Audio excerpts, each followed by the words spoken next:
पहले कर रखा है। ओके, यहाँ पर हमारा स्टार्ट होता है। कल तक हमने पढ़ लिया था व्यंजन के बारे में जानकारी, इसमें था। और आज जो करेंगे वो था हमारा वर्ण के प्रकार, यानी वर्ण के कितने प्रकार होते हैं? वर्ण के 2 प्रकार होते हैं। कौन कौन से होते हैं? स्वर और व्यंजन। स्वर और व्यंजन 2 प्रकार होते हैं। अब स्वरों में स्वर किसे कहते हैं? जिनके उच्चारण में हमें किसी की सहायता की आवश्यकता नहीं पड़ती, जिनके उच्चारण में किसी अन्य स्वर की आवश्यकता नहीं पड़ती, और जो हमारी जो वायु है वो बिना किसी अवरोध के बाहर निकल जाती है। मुंह से जब हम कोई साउंड करते हैं तो जो वायु होती है वो इजीली हमारे मुंह से बाहर निकल जाती है, वो हो जाती है हमारी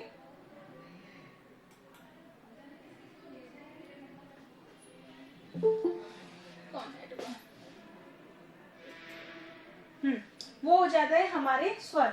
फिर हमने नेक्स्ट पढ़ा था स्वर के प्रकार। ऊपर थे वर्ण के प्रकार, देखिए दोनों में फर्क। यहाँ हमने पढ़ा था वर्ण के प्रकार, और इसी के ठीक नीचे है हमारे स्वर के प्रकार। स्वर के प्रकार में हमने पढ़ा था कि स्वर कितने प्रकार के होते हैं? 3 प्रकार के, जिसमें फर्स्ट नंबर पे आता है हमारा ह्रस्व स्वर, दूसरा आता है दीर्घ स्वर, और तीसरा आता है हमारा प्लुत स्वर। ह्रस्व स्वर, दीर्घ स्वर और प्लुत स्वर। अब ह्रस्व स्वर कौन सा होता है? ह्रस्व स्वर वो होते हैं जिनमें क्या होता है, बताइए? को बोलने में कम समय लगता है, कम से कम समय लगता है, उसे हम बोलते हैं ह्रस्व स्वर। यानी कि इसमें कौन कौन से वर्ण आते हैं हमारे जो बिना मात्रा के हैं? कौन कौन से वर्ण आते हैं? हाँ हाँ, ऋषि 4 मतलब वर्ण आते हैं इसमें। यानी जो जिसके अंदर कोई बड़ी मात्रा नहीं होती वो ह्रस्व स्वर के अंतर्गत आते हैं। तो इसमें देखो अ, ई, छोटा ऊ और री, यानी कि जो चार जो हमारे वर्ण हैं वो हमारे ह्रस्व स्वर के अंतर्गत आते हैं, और इनकी गिनती कितनी होती है? 4। अब इसी में हमारा दीर्घ स्वर आता है। तो दीर्घ स्वर में कौन कौन से आते हैं? देखो अभी हमने बताया था स्वरों की संख्या टोटल कितनी होती है? 11 होती है। तो 4 तो हमारे ये हो गए ह्रस्व में, और 4 में फिर कितने और ऐड करेंगे कि 11 हो जाएंगे? 7। तो यानी कि हमें टोटल 7 स्वर चाहिए। अब वो 7 स्वर कौन कौन से होते हैं? जिनमें मात्राएं लगती है। जैसे देखो आ, बड़ी ई, बड़ा ऊ, ए से एड़ी, आई से ऐनक, ओ से ओखली, और औ से औरत। हो गए? 4 हो गए? 7। तो हमारे टोटल हो जाते हैं इसके अंतर्गत 7। हो गए पूरे 11। यानी कि हमने देख लिया कि स्वरों की संख्या को हमने पहले पढ़ा था कि स्वरों की संख्या 11 होती है, और अगर हमसे कोई पूछता है कि ह्रस्व स्वर में कितने होते हैं तो 4 होते हैं, और दीर्घ स्वर में कितने होते हैं? 7 होते हैं। अब हमारा जो आता है वो आता है कि ये प्लुत स्वर क्या होता है? प्लुत स्वर होता है कि जब हम किसी शब्द को बहुत दूर तक साउंड करते हैं, नाद करते हैं, अंदर से जो ध्वनि निकलती है, जिनको स्पष्ट शब्दों में बोला नहीं जा सकता। क्या ये देखिए इस तरह से उसको लिखा जाता है। ये ऐसा करके लिखा जाता है। जैसे आपको बताया, अगर ऊंचे पहाड़े पर हम किसी को आवाज लगाते हैं तो वो आवाज दूर तक गूंजती है, तो वो जो वर्ड होगा वो हमारा प्लुत स्वर के अंतर्गत आता है। इसके अलावा ओम का जब नाद करते हैं, ओम का हम बोलते हैं, तो ओ, ये जो साउंड जाता है वो हमारा प्लुत स्वर के अंतर्गत आता है। क्लियर हो गया यहाँ तक? Yes ma'am. ठीक है, नेक्स्ट चलते हैं हम।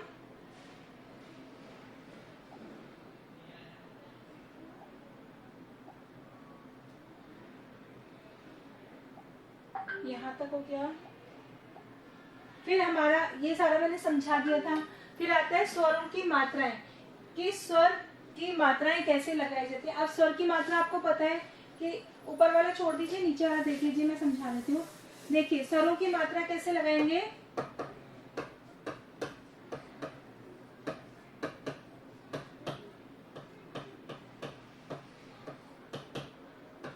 यानी कि जब हम आ लिखते हैं तो आ की मात्रा का चिन्ह ये होता है। जब हम ई लिखते हैं तो ई की मात्रा का चिन्ह इस तरह से होता है। बड़ी ई लिखते हैं तो उसकी मात्रा का चिन्ह हमारा इस तरह से होता है। तो ये हमारी स्वरों की मात्रा है। स्वरों का प्रयोग व्यंजन के साथ उनके मूल रूप में नहीं किया जाता। इस बात का मतलब समझे, स्वरों का प्रयोग वर्णों के साथ उनके मूल रूप तो क्या है, ये इनका मूल रूप है, इनके साथ में नहीं आता है। जैसे मैंने कल भी आपको समझाया था कि मुझे अभी लिखना है, क्या लिखना है, सितार लिखना है मान लीजिए। तो सितार लिखने के लिए मैं ऐसे लिखूंगी कि स पर कौन सी की मात्रा आएगी, छोटी की मात्रा। तो क्या मैं इस तरह लिखती हूँ, क्या नो मैम, स त त आ र, क्या ऐसे लिखा जाएगा, क्या इस तरह नहीं लिखा जाएगा, बल्कि उनके चिन्हों का प्रयोग किया जाएगा। तो हम सितार इस प्रकार से लिखते हैं। तो इस लाइन का मतलब ये है कि जो स्वरों का प्रयोग होता है वो व्यंजनों के साथ उनके मूल रूप में नहीं होता, बल्कि उनके चिन्हों के द्वारा किया जाता है। चिन्हों के साथ उनका प्रयोग किया जाता है। ये जो बने हुए हैं ये इसके चिन्ह हैं, स्वरों के चिन्ह हैं, इनके साथ व्यंजनों का प्रयोग होता है।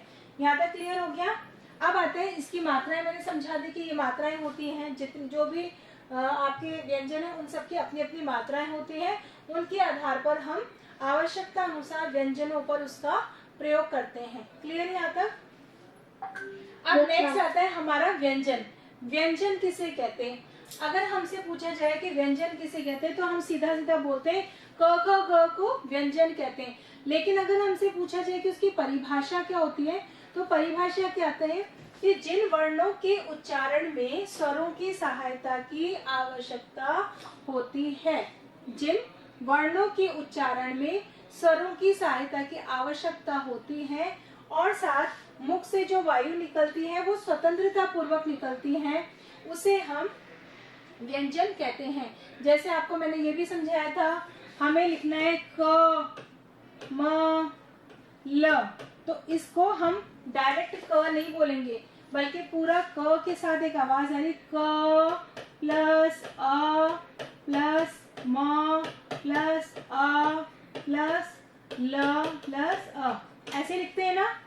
यानी कि क बोलने के लिए भी हमें अ की सहायता की आवश्यकता होती है। अ हमारा क्या है, स्वर है, और क हमारा व्यंजन है। तो क बोलने के लिए तो अ की सहायता पड़ती है, लेकिन अ बोलने के लिए हमें किसी वर्ण की, स्वर की या व्यंजन की आवश्यकता नहीं पड़ती। ये अपने आप में स्वतंत्र है, लेकिन इनको सपोर्ट चाहिए होता है, किसका, स्वरों का सपोर्ट चाहिए होता है।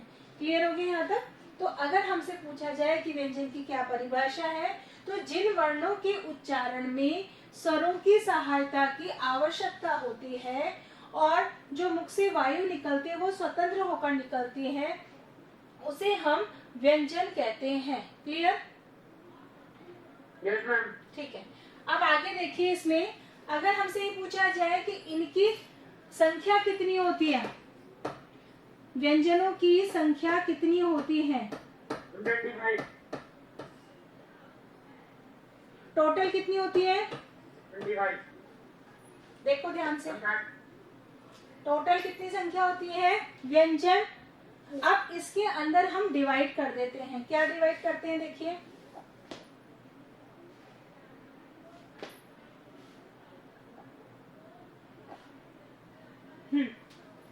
व्यंजनों की संख्या, व्यंजन के प्रकार। अब देखिए, आपको मैंने बताया टोटल व्यंजनों की संख्या हमने बताई थी 33, यही बताई थी, 33 बताई थी। टोटल व्यंजन हमसे पूछा जाए कि पूरे व्यंजनों की संख्या क्या होती है, 33 होती है। लेकिन इसको हम कितने प्रकार होते हैं व्यंजन के, 3 प्रकार होते हैं, स्पर्श व्यंजन, अंतस व्यंजन और ऊष्म व्यंजन। ये भी हमने कल देख लिया था। अब यहाँ पर फर्क आता है कि यहाँ पर स्पर्श व्यंजन की संख्या कितनी होती है, कितनी होती है स्पर्श व्यंजन की संख्या, 25। अगर आपसे एग्जाम में स्पर्श व्यंजन की संख्या पूछी जाए तो आप 25 लिखेंगे, अंतस व्यंजन की पूछी जाए तो आप 4 लिखोगे, और ऊष्म की पूछी जाए तो वो भी 4 आएगी। लेकिन अगर आपसे केवल व्यंजनों की संख्या पूछी जाए तो वो टोटल हमारे 33 होते हैं। ठीक है, डिफरेंस पता चल गया हमको, कंफ्यूजन तो नहीं रहेगा। अब हमारा नेक्स्ट आता है कि स्पर्श व्यंजन में हमारे टोटल व्यंजन होते हैं 25, लेकिन इसके अंदर वर्ग कितने होते हैं? 5। कल पढ़ा था हमने, थोड़ा सा याद है? कल पढ़ा था उसमें कि 5 वर्ग होते हैं, जिसमें क वर्ग, च वर्ग, ट वर्ग, त वर्ग, प वर्ग, ये 5 वर्ग आते हैं। ये आते हैं स्पर्श। स्पर्श व्यंजनों में 5 वर्ग इसलिए आते हैं कि जब हम इसको मुंह से साउंड करते हैं तो हमारी जो टंग है, हमारी जो जीभ है, वो अंदर के किसी हिस्से को टच करती है, स्पर्श करती है। स्पर्श का मतलब क्या होता है? छूना। यानी कि हमारी जो जीभ है, देखिए अगर जीभ नहीं होगी तो हम बोल नहीं सकते। ठीक है, अगर आप जीभ को पकड़ लोगे तो भी आप साउंड नहीं कर सकते, एक परफेक्ट सेंटेंस या एक शब्द भी नहीं बोल सकते, प्रॉपर सही शब्द का उच्चारण नहीं कर सकते जीभ के बिना, जीभ को पकड़ने के बाद। तो यानी कि हमारे बोलने में, हमारे मुंह से जो साउंड निकलता है, एक शुद्ध वाक्य शब्द बोलने के लिए जीभ की आवश्यकता होती है। तो यहाँ पर जीभ के लिए बताया गया है कि स्पर्श व्यंजन वे व्यंजन होते हैं जो हमारी जीभ से अंदर के जो भाग हैं, मुंह के अंदर के जो भाग हैं, उनको स्पर्श करके जो निकलते, वो हमारे स्पर्श व्यंजन के अंतर्गत है, इसलिए इसका नाम स्पर्श व्यंजन रखा है। क्लियर हो गया यहाँ तक? सेकंड में हमारा आता है अंतस्थ व्यंजन। अंतस्थ व्यंजन वे व्यंजन, इसके ये 4 होते हैं और इन चारों में आता है हमारा य, र, ल और व। ऐसे व्यंजन उच्चारण से मुंह और हवा की रगड़ से एक घर, सॉरी अंतस्थ करवा रही हूँ, हाँ, अंतस्थ में आते हैं ऐसे व्यंजन जिनके उच्चारण में जीभ मुख के किसी भी भाग को पूरी तरह से स्पर्श नहीं करती है। जो आपकी जीभ है यहाँ पर, वो जीभ आपके किसी अंदर के हिस्से को प्रॉपरली स्पर्श नहीं करेगी। स्पर्श करने वाले केवल स्पर्श व्यंजन में आते हैं। तो इसको हम इसलिए कौन से व्यंजन कहते हैं? अंतस्थ। य, र, ल, व, टीथ वगैरह को टच नहीं कर रहे हैं। और लास्ट में हमारा होता है ऊष्म व्यंजन। इनकी भी संख्या 4 बताइए। जो हमारी जीभ में घर्षण होता है बोलते टाइम, उस घर्षण से जो साउंड निकलता है, वो वर्ण यहाँ पे निकलते हैं, जिसमें आता है श, श, स, ह। इस तरह से ये 4 होते हैं। तो टोटल मिला के 25 और 4 कितने हो गए? 29 और 29 और 4 33 हो गए, टोटल 33। तो इसलिए हमारे इन सबकी संख्या कितनी हो गई? 33। क्लियर हो गया यहाँ पे? आगे यहाँ तक समझ में?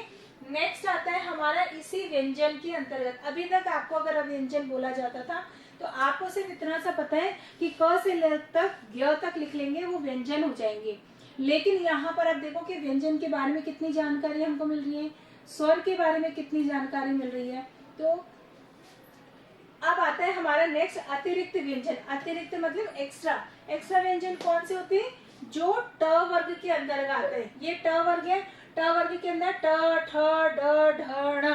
तो इसमें ड और ढ उस वाले जो में आते हैं, उसमें ड और ढ इस तरह से आते हैं। इनके नीचे हमारी ये देखो, यहाँ पर बिंदी नहीं है, यहाँ पर और यहाँ पर बिंदी नहीं आती, जो ट वर्ग के अंतर्गत आते हैं।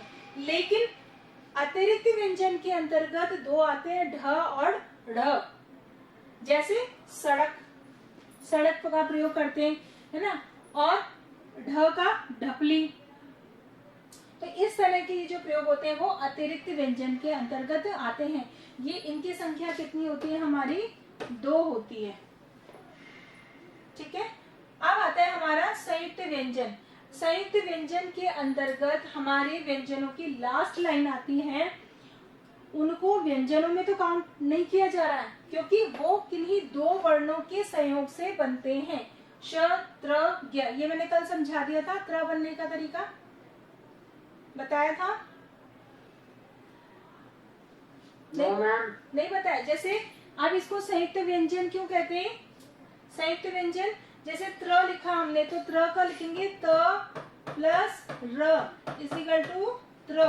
इस तरह से बनता है। यानी 2 वर्णों के संयोग से जो बनते हैं वो संयुक्त व्यंजन के अंतर्गत आते हैं। नेक्स्ट आता है आपका द्वित्व व्यंजन। द्वित्व व्यंजन में क्या होते हैं? यानी कि जब व्यंजनों की, एक ही व्यंजनों की पुनरावृत्ति होती है। पुनरावृत्ति का मतलब होता है एक ही वर्ण का 2 बार आना। जब एक ही वर्ण 2 बार आता है तो वो हमारा द्वैत व्यंजन के अंतर्गत आता है। जैसे आधा च पूरा च, आधा ट पूरा ट, आधा त पूरा त। तो इस तरह से जैसे पत्ता आपका बनता है, बच्चा, कच्चा, मिट्टी, तो ये जो वर्ण होते हैं वो द्वैत व्यंजन कहलाते हैं। क्लियर हो गया यहाँ तक? Yes ma'am. टाइम देख लीजिए एक बार टाइम। मैम हो गया। हो गया? चलिए इसके आगे का हम कल पढ़ते हैं। 2 मिनट है, ठीक है। कुछ पूछना है इसमें से, कुछ कंफ्यूजन है? No ma'am. चलो ओके बेटा, आप लीव कर सकते हैं क्लास।